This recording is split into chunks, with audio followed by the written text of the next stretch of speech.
Welcome to the AFR Saints channel, where we provide you daily content on your favorite team, the New Orleans Saints. Do us a favor and hit that subscribe button. Be sure to leave your comments below and smash that like button. Who dat?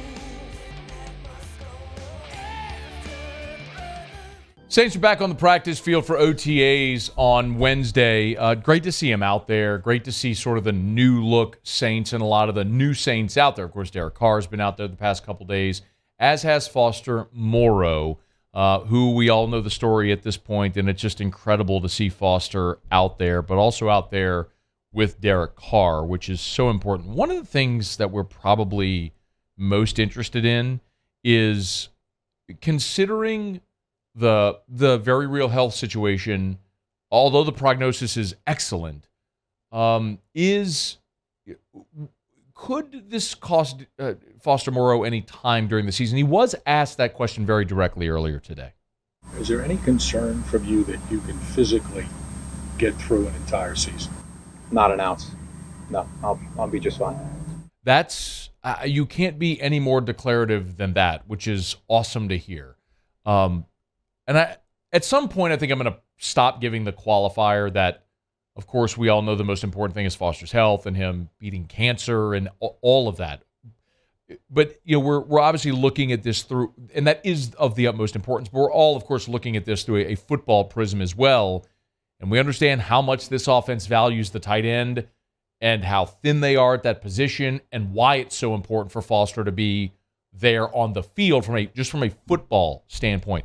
What's also interesting is that Foster was asked today about Juwan Johnson, understanding this is a guy that was a college receiver who changed his body to become an NFL tight end, a pass-catching tight end who stylistically is different, plays the position differently than Foster Moreau does. But the Saints have made a commitment to Juwan Johnson with the 2-year deal they gave him.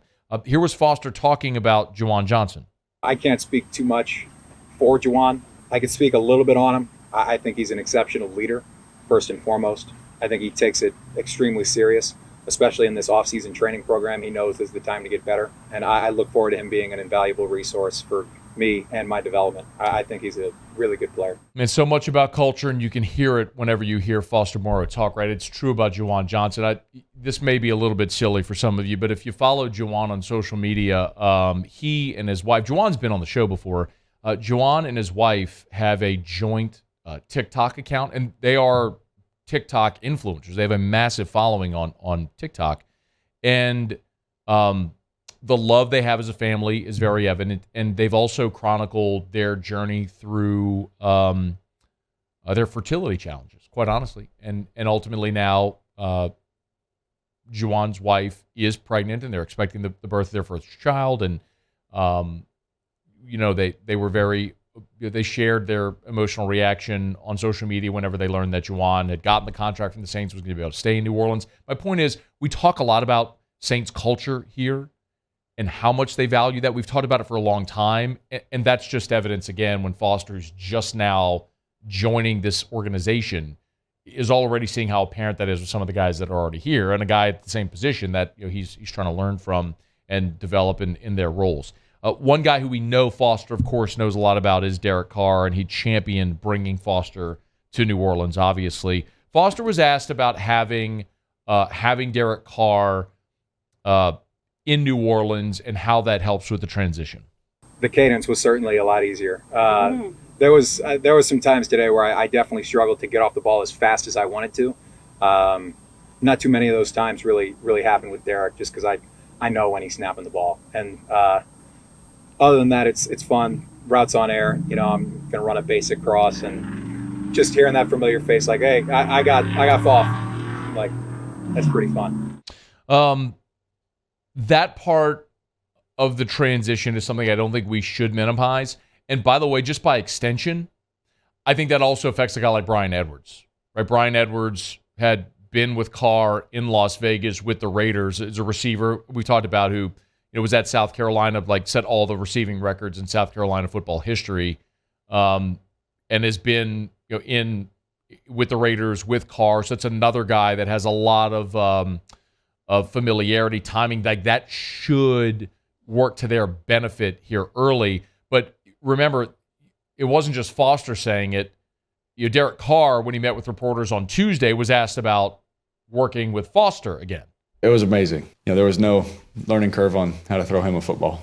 I know how he gets out of breaks and things like that, but I think I don't want to undersell what that man just walked through.